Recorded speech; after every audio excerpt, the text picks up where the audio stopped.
네, 반갑습니다. 저는 청년부 담당인 김영태 목사라고 합니다.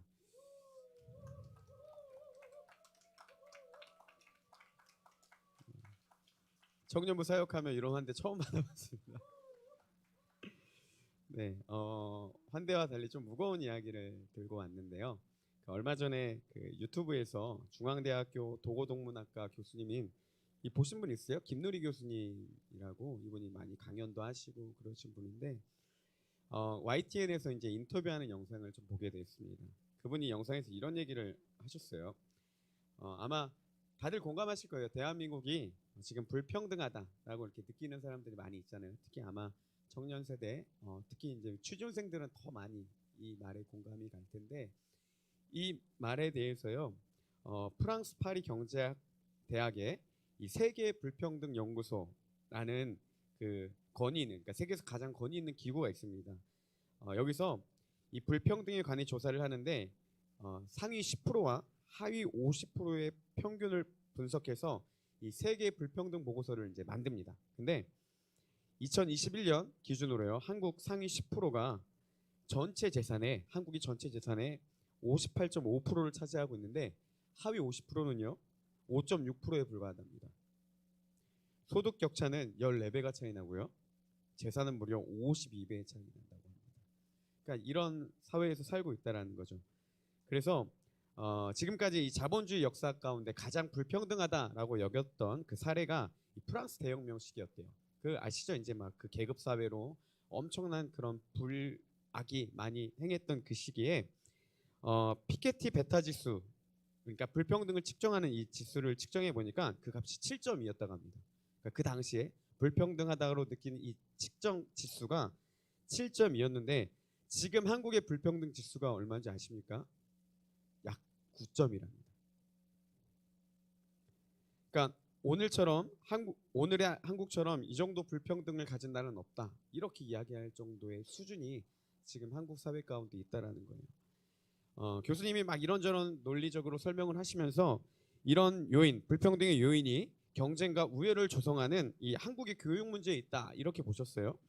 그리고 지금 여전히 교실 가운데서 막 등수, 석차들을 매기며 치열한 경쟁들이 이루어지고 있고, 그럴수록 더 우월의식 그리고 경쟁의식이 강해져가는 그런 사회 가운데 우리가 물들어 있다는 겁니다. 이 우월한 자가 열등한 자를 지배한다, 이런 그 경제 이데올로기 세계, 이 히틀러 파시즘이 그걸 우리 가운데도 젖어 있게 만든다라는 것이죠. 그러니까 우리나라 한편으로 보면 여러분 참 무섭습니다. 고등학교까지 배운 그것들을 가지고 단 하루의 시험으로 모든 것을 평가해 버립니다. 한국 사회의 능력은 어디에 제한되어 있습니까? 어느 대학은 아니야. 이거에 국한되어 있다는 거죠. 어떻게 보면 그 한 번에 결정된 대학이 평생의 정체성을 가지고 살아가게 만드는 사회가 지금 이 한국 사회라는 겁니다. 그러면 이 경쟁에서 이긴 흔히 말하는 전교 1등들, 상위 10%에 있는 사람들이 한국 사회에 벌인 행태가 무엇입니까? 여러분, 코로나19가 창궐할 때 정부에서 의사 3,000명을 뽑자라는 대책이 나왔습니다. 그때 몇 명 더 늘어났겠습니까? 단 한 명도 허용하지 않았습니다. 그 이유가 이거죠. 우리가 경쟁에서 이긴 승자들인데 누가 감히 이걸 들어오냐는 겁니다. 한 명도 증언되지 않았습니다. 여러분, 양승태가 벌인 사법농단, 수많은 재판사가 이 파행적 재판을 한 것이 드러났습니다. 근데 누구도 이들에게 유죄를 선언한 사람이 없다라는 거예요. 그리고 얼마 전에 또 검사들 막 룸사롱 그 사건들 많이 있지 않았습니까? 향응 받은 거. 9월 30일 얼마 전에 날짜 그 MBC 뉴스에 보니까요, 이 술 대접 받은 검사와 2명과 그 변호사 1명인가 이렇게 하는 그 재판이 있었습니다. 근데 이들이 90여만 원의 이 향응을 받았는데 청탁금지법의 처벌 대상인 100만 원이 넘지 않는다 이러면서 1심에서 무죄를 선고했다는 겁니다. 그러니까 검사 10명이 모였잖아요. 그러면 1,000만 원만 넘지 않으면 법적으로 문제가 없다라는 거예요. 이런 이야기들을 하면서 우리 교육의 문제점을 이야기하며 마지막에 이런 얘기를 하셨습니다. 얼마 전에 그 독일 대선이 있었는데요. 가장 큰 쟁점이 뭐냐면 이 생태계 지구 기후 변화였답니다. 그러니까 미래 세대에게 더 이상 이 지구가 망가지지 않고 어떻게 물려줄 수 있냐, 이게 가장 큰 쟁점이었고 약 46%를 차지했다고 합니다. 근데 우리나라는 얼마 전 이뤘던 대선에서도 어느 정치인들도 미래 세대에게 물려줄 이 지구에 대해서는 전혀 걱정하지 않고 있다. 이런 얘기를 하시더라고요. 그러면서 이 교수님이 젊은 세대들에게 이렇게 얘기를 한답니다. 여러분, 절대로 해서는 안 되는 것은 어른들을 믿는 것입니다. 특히 한국의 어른들을 믿지 마세요. 한국의 어른들은 여러분의 미래에 관심이 없습니다. 이렇게 이야기를 한다고 합니다. 영상을 보면서 마음이 아프기도 하고 한편으로는 공감도 되고 또 한편으로는 사이다 발언 같기도 하고 이런저런 생각들이 들더라고요. 어떻게 보면 지금 우리 청년들과 우리 성도님들 그리고 우리가 이 사회를 살아가는 모든 사람들이 이런 암울한 시간 가운데 다들 겪고 살아가고 있다라는 것이죠. 오늘은 그렇지만 이게 다가 아니다 라는 그 삶을 좀 나눠드리려고 제가 말씀을 준비했습니다. 다른 방법을 제시할 텐데요. 이게 제가 살아온 방법이고 또 이것이 바로 하나님을 믿는 자들의 삶입니다. 오늘 그 삶을 좀 소개해드리려고 합니다. 먼저 오늘 말씀의 1절에 보면요. 이렇게 고백합니다. 내가 산을 향하여 눈을 들리라.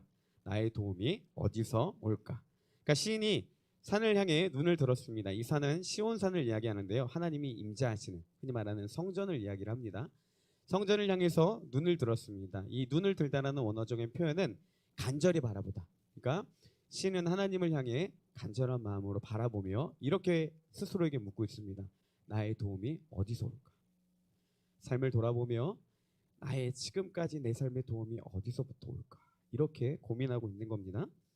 그때 2절에서 이 시인이 내린 결론이 이겁니다. 나의 도움은 천지를 지으신 여호와에게서로다. 천지, 그러니까 하늘과 땅을 지으신 온 땅을 창조하신 하나님으로부터 나의 모든 도움이 왔다. 이렇게 시인은 고백하고 있습니다. 그리고요, 이제 3절부터 마지막 8절까지는요. 나가 아닌 너라는 주제로 바꿉니다. 그래서 마치 이런 것이죠. 나를 인도하신 하나님이 너와 함께 하시며 너를 이렇게 도우실 거야. 나의 도움이 되신 하나님이 너를 이렇게 도와줄 거야. 이렇게 이야기를 하는 거예요. 그래서 한번 쭉 보면요. 3절에 보니까 여호와께서 너를 실족하지 아니하게 하시며 너를 지키시는 이가 졸지 아니하시리로다. 이스라엘을 지키시는 이는 졸지도 아니하시고 주무시지도 아니하시리로다. 내 오른쪽에서 그늘이 되시나니 낮의 해가 너를 상하게 하지 아니하며 밤의 달도 너를 해하지 아니하시리로다. 여호와께서 너를 지켜 모든 환난을 면하게 하시며 또 내 영혼을 지키시리로다. 여호와께서 너의 출입을 지금부터 영원까지 지키시리로다. 그러니까 나의 삶에 도움이 되셨던 그 하나님은 누구시냐? 실족하지 않게 하시고 졸지도 않게 하시고 지키시고 오른쪽에서 그늘이 되시고 낮에 해가 상하지 않게 하시고 밤에 달도 해가 않게 하시고 모든 환난에서 나를 지키시고 면하게 하시고 지금까지부터 영원까지 지키시는 하나님이시다. 이렇게 고백을 합니다. 나와 함께 하신 그 하나님이 너를 그렇게 지켜주실 것이다. 어떻게 보면 축복을 하고 그 하나님을 전하는 이 말씀이 오늘 말씀에 담긴 말씀입니다. 그래서 이 시인이 자신의 도움이 되셨던 하나님을 고백하는 것처럼 오늘 말씀을 준비하며 어떤 걸 나눌까라고 하다가 제 삶에 도움이 되시는 그 하나님을 좀 같이 나누자 이런 마음으로 말씀을 준비했습니다. 먼저 첫째입니다. 하나님은요 이런 경쟁 사회에서 우리에게 자유함을 주시는 하나님이십니다. 2절에 나의 도움이 어디서 올까? 이 도움이란 말은요 히브리어로 에제르라는 말로 이 구조, 원조라는 뜻을 가지고 있습니다. 이 단어는 어떨 때 사용되냐면 전쟁이 있을 때요 우리 아군에게 군사나 물자를 이렇게 도와줄 때 그러니까 필요에 따라 공급해 줄 때 쓰는 표현이었다고 합니다. 그러니까 우리가 싸움을 나갈 때에 필요한 것들 그리고 부족한 것들을 채우시는 도움이 하나님으로부터 왔다. 이렇게 고백을 하는 겁니다. 여러분 모든 것을 창조하신 하나님께서 어려운 상황을 만날 때마다 우리에게 필요를 도와주시는 분이었다라는 것이 이 시인이 고백하는 하나님이라는 것입니다. 마태복음에서도 보면요 6장 26절에 보면 예수님이 이렇게 가르쳐 주십니다. 제가 현대인의 성경으로 준비했는데 한번 띄워주시겠어요? 제가 읽어드릴게요. 공중의 새를 보라. 새는 씨를 뿌리거나 거두지도 않고 곳간에 모아 들이지도 않는다. 그러나 하늘에 계시는 너희 아버지께서 새를 기르신다. 너희는 이 새보다 더 귀하지 않느냐. 그러니까 새는 씨를 뿌리거나 거두지도 않고 곳간에 모아 들이지도 않는데 하늘에 하나님께서 기르신다는 거죠. 근데 하물며 새도 하나님이 기르시는데 사람인 우리를 하나님이 가만히 놔두겠냐 이런 말씀이십니다. 그래서 31절에 이렇게 이야기합니다. 그러니까 너희는 무엇을 먹을까 무엇을 마실까 무엇을 입을까 걱정하지 말아라. 32절에도 뭐요? 하나님이 우리의 모든 필요를 다 알고 계시기 때문에 너희는 그 믿음으로 살아라. 그러면 내가 너희의 그 모든 필요를 다 너희에게 채워주겠다. 이게 믿는 자들에게 주어진 예수님의 약속입니다. 우리 청년들은 한 번쯤 다 들어본 이야기인데요. 모르시는 분들에게 한 번 더 이야기를 하겠습니다. 저는 부자입니다. 사고 싶은 거, 하고 싶은 거, 부족한 것 없이 다 누리고 살았습니다. 뭐 자랑 하나 하자면 얼마 전에 85인치 TV를 구입했습니다. 우리 집보다 큰 TV 아마 없을걸요? 여러분 영화 보면요 기가 막힙니다.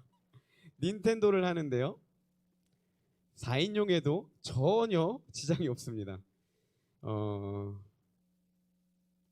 시간 되면 닌텐도 하러 오세요. 그리고 이것뿐만이 아니라 저희 집 제 아내 명의지만 저희 집입니다. 새가 아닙니다. 여러분 우리 교회에서 유일하게 집 가진 목사가 접니다. 근데 오해하지 말으셔야 될 게 제가 말하는 부자의 개념과 세상에 말하는 부자의 개념이 조금 다릅니다. 제가 결혼하고 3년 동안 제 생활비가 얼마였냐? 그러니까 뭐 이것저것 다 나가잖아요. 뭐 대출비 나가고 뭐 나가고 생활비가 제가 한번 얘기했던 것 같아요. 20만 원이었습니다. 아마 청년들 한 달 용돈도 안 될걸요? 그거를 하준이와 아내와 제가 살았습니다. 네, 더 놀라운 건 뭔지 아세요? 한 번도 굶은 적 없고요. 한 번도 돈 때문에 고민해 본 적 없고요. 한 번도 하고 싶은 거, 사고 싶은 거 못 사본 적 없습니다. 제가 가끔 이렇게 이야기하면요. 사람들이 꼭 이래요. 사모님은 다르게 생각할걸요? 목사님 그렇게 생각하면 사모님 얼마나 많이 힘들었겠어요. 라고 음해하는데 행복하죠? 오케이. 전혀 그렇지 않습니다. 저희 가정을 자꾸 그렇게 몰아가는데 저희 가정은 정말 행복하고 하나님이 다 채워주셨습니다. 하준이가 태어난 지 15일 정도 됐던 것 같아요. 그때 그 로타바이러스가 갑자기 걸려서요. 애가 너무 아프고 열이 올라서 이제 응급실에 갔습니다. 응급실에 갔더니 입원을 하라고 하더라고요.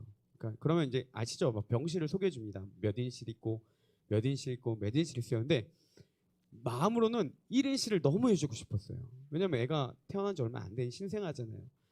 근데 차마 못하겠네요. 그래서 2인실로 해주세요. 이렇게 해서 2인실에 들어갔는데 너무 미안했습니다. 근데 갑자기 입원하고 얼마 후에 그 병원 측에서 이렇게 오시더니 아이가 로타바이러스에 걸려서 격리를 해야 된대요. 이게 그 장염같이 돼서 옮긴답니다. 그래서 격리 환자로 취급해야 된다고 1인실로 그냥 넣어버린 거예요. 좋았습니다. 왜냐하면 1인실 되게 크더라고요. 그 빈센트 병원 1인실 큽니다. 그러다가 막 뭔 짓을 해도 되고요. 안에 뭐 화장실도 있고 다 있습니다. 다 좋았는데 하나 걸렸던 게 있죠. 제 생활비 얼마였다고요? 20만 원. 한 3, 4일 정도 입원했던 것 같아요. 병원비가 얼마나 나왔냐? 100만 원이 넘게 나왔습니다. 그때 이제 하준이한테 태아보험도 안 들었거든요. 차라리 뭐 그런 뭐라 하죠? 요즘에 그 뭐지? 그 우리 병원 가면 하여튼 그런 보험 있잖아요. 그래서 이렇게 다 들어오는데 그런 보험이 하준이가 전혀 안 돼 있었어요. 그래서 이제 이 돈을 어떻게 해야 되나라고 생각하고 있는데 몰랐습니다. 여러분 그거 아세요? 격리 환자는요 의료보험이 적용이 된대요. 그래서 돈 한 푼 안 들었습니다. 아이한테 1인실을 못 보내준 그 마음이 되게 힘들었는데 그렇게 하나님 다 인도를 하셨어요. 그러니까 이미 다 준비하시고 마치 그렇게 보신 것 같았습니다. 내가 너와 함께 하는데 네가 그때 어떻게 반응하는지 나는 보고 싶다라는 그런 마음이신 것 같았어요. 뭐 이것뿐만이 아닙니다. 아내가 임신했을 때 하루는 칼국수가 먹고 싶다 막 이러는 거예요. 근데 갑자기 권사님한테 아는 권사님한테 연락이 왔습니다. 그러더니 자기가 좀 식사 대접을 하고 싶대요. 그래서 아내랑 갔더니 칼국수 집이었습니다. 맛있게 먹었고요. 또 어느 날은 아내가 과일을 먹고 싶다 그러면 생각지도 않게 주변에 주시고 또 신방 간 데서 마침 싸웠는데 아내한테 연락이 옵니다. 그거 먹고 싶다고. 그럴 때도 허다했습니다. 뭐 그지 아닙니다. 그렇게 생각하시면 안 돼요. 이런 경험 속에서 제가 정말 행복하다고 느낀 것은요. 칼국수 값이 굳어서와 과일 값이 굳어서가 아닙니다. 제가 정말 행복했던 것, 그리고 아내와 정말 기뻤던 건 뭐냐면요. 우리의 삶 가운데 하나님이 그렇게 채워주신다는 것. 하나님이 우리 가정을 그렇게 생각해 주신다는 게 행복했습니다. 그냥 저희 가정에 했던 건 그거 같아요. 하나님 믿고 돈 좀 부족하고 적어도 그냥 믿고 사역하며 살던 것뿐인데 하나님은 그런 우리 가정 가운데 작은 부분까지도 간섭해 주시고 채워주시길 원하시고 관심이 있으셨다라는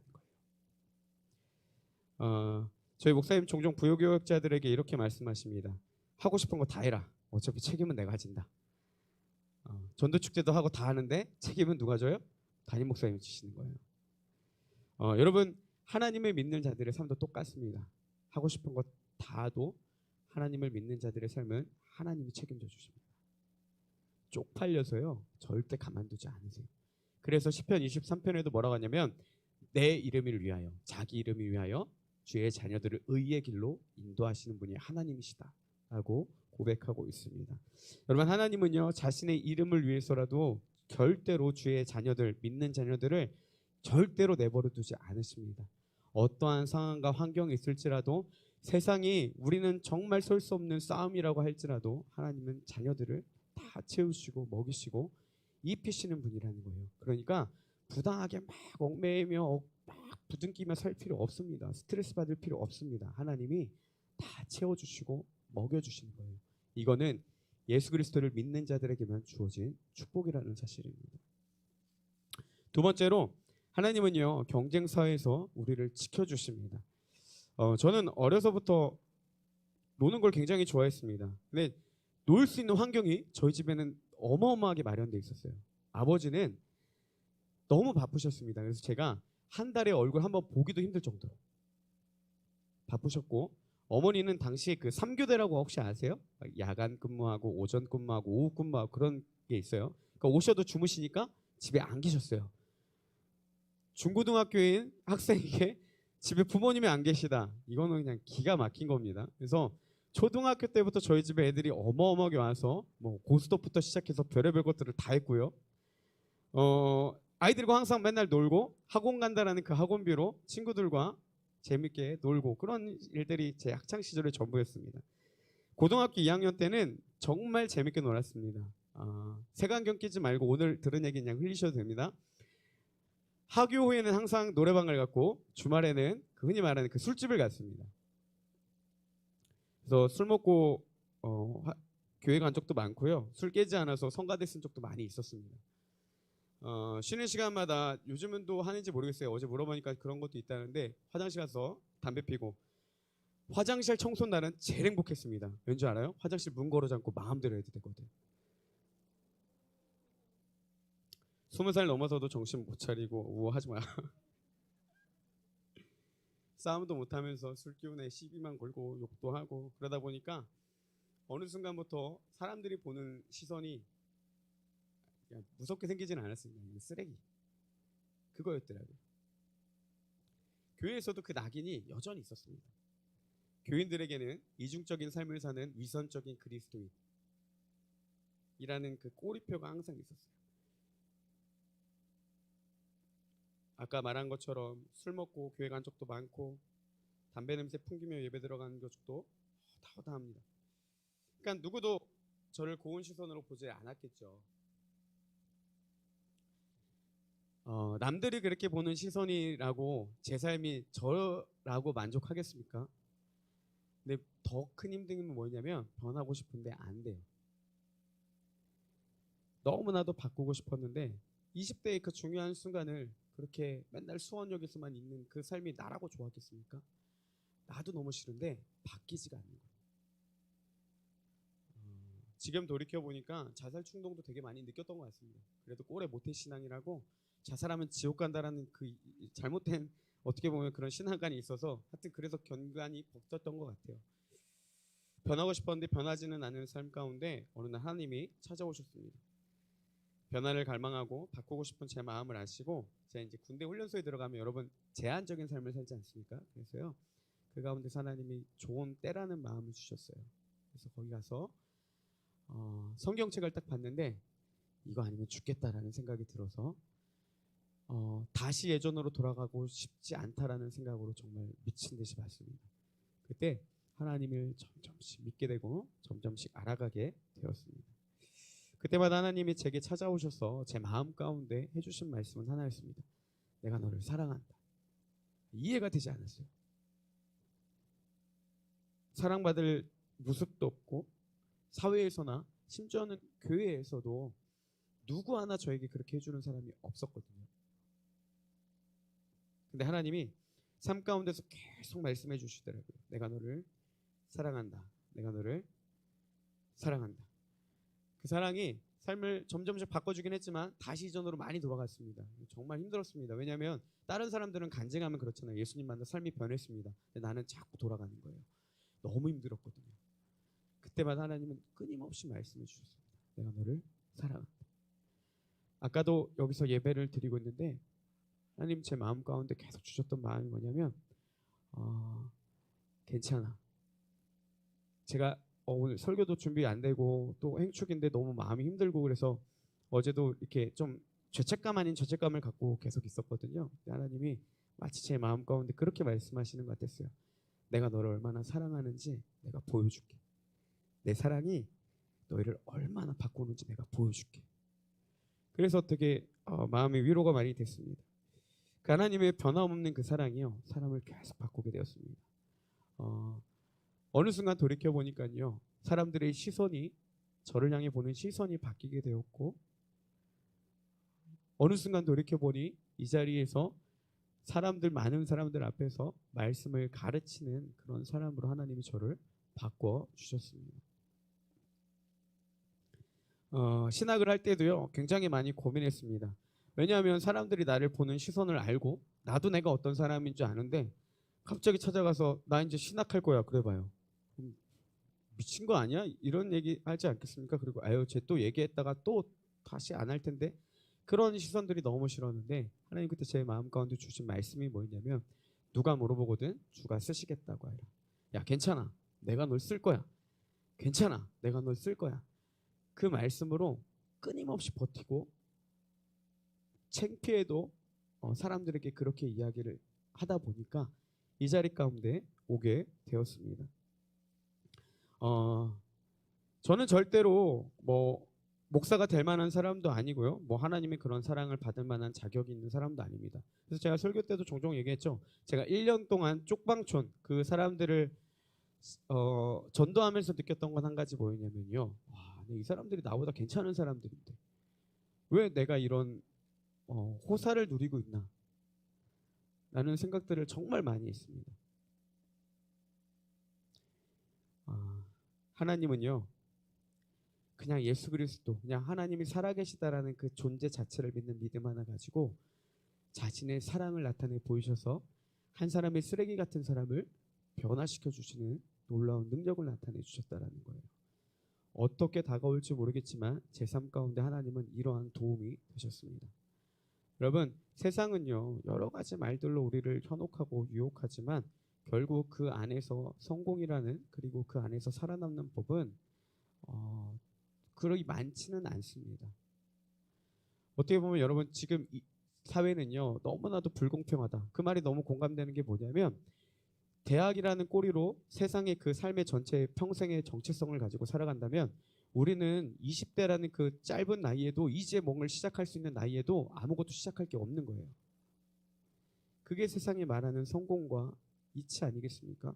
그 가운데서도요 평안함을 누릴 수 있고 그들이 말하는 성공 조건에 따르지 않아도 살 수 있는 비결이 있습니다. 뭐냐면 하나님을 믿는 자들은요 나의 도움이 하나님께로부터 오는 축복을 누릴 수 있다는 것입니다. 저는 이 하나님을 정말 누리시기를 원하는 마음으로 오늘 말씀을 준비했습니다. 그러면 이런 축복은 누가 누릴 수 있냐? 하나님을 믿는 자들, 예수 그리스도를 믿는 자들이 누릴 수 있다는 겁니다. 예수님이 나의 죄를 위해 죽으시고 나를 위해 부활하셨다는 것, 그 사실을 믿는 자들은 이 축복을 누구에게나 누릴 수 있다는 겁니다. 성경은요 죄를 이렇게 고백합니다. 로마서 1장 28절에 보면요. 또한 그들이 마음에 하나님 두기를 싫어하며 하나님께서 그들을 그 상실한 마음대로 버려두사 합당하지 못한 일을 하게 하셨으니. 그러니까 사람들이 마음 가운데 하나님 두기를 싫어했습니다. 그러니까 하나님이 그 마음 그대로 내버려 두셨어요. 그러니까 어떤 일들이 일어나냐? 29절에 모든 불의, 추악, 탐욕, 악의가 가득한 자요, 시기, 살인, 분쟁, 사기, 악독이 가득한 자요, 수근수근하는 자요. 그리고 계속해서 이런 말들이 열거하고 있습니다. 결국 이런 죄의 모습들은 어디로부터 오냐? 우리가 마음에 하나님 두기를 싫어할 때 온다는 겁니다.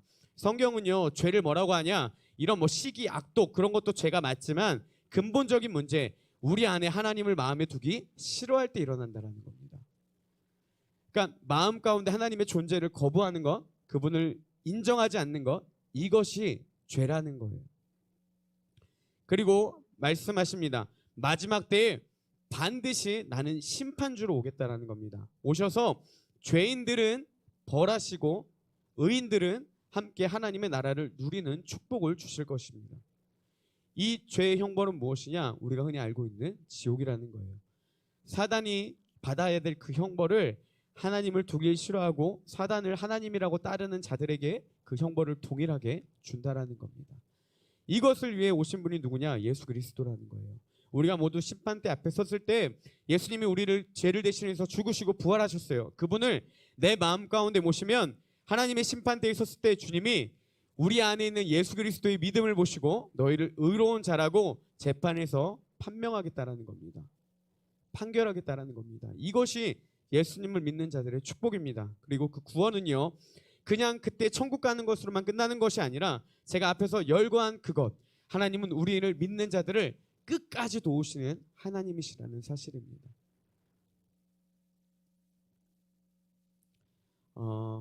여러분, 어떻게 보면 믿음은 선택입니다. 삶은요, 순간순간마다 선택입니다. 그래서 프랑스의 한 그 심리학자인가요? 그분이 이런 얘기 하셨죠. 인생은 B와 D 사이의 C, 그죠? 벌스와 데스 사이의 C, 초이스다. 그래요, 고마워요. 선택이라는 겁니다. 여러분, 이 하나님을 믿기로 선택할 때 이 모든 축복이 우리에게 주어진다라는 사실입니다. 오늘도 어떻게 보면 어떤 마음으로 오셨는지 모르겠습니다. 어떤 생각으로 이 자리 가운데 오셨는지 모르겠습니다. 우리는 우연이라 하지만 저는 그것을 하나님의 은혜라고 해석하고 싶습니다. 오늘도 하나님은 어떻게 보면 우리에게 믿음의 선택을 할 수 있는 기회를 주셨습니다. 혹시라도 여전히 내 삶 가운데 만족하지 못하는 부분, 아무리 해봐도 내가 벗어날 수 없는 일들이 있다고 느끼시는 분들, 이제 그 마음 가운데 예수 그리스도를 모시고 하나님을 인정하고 그분의 도우심을 구하며 나아가는 은혜가 우리 가운데 있기를 주님의 이름으로 축복합니다.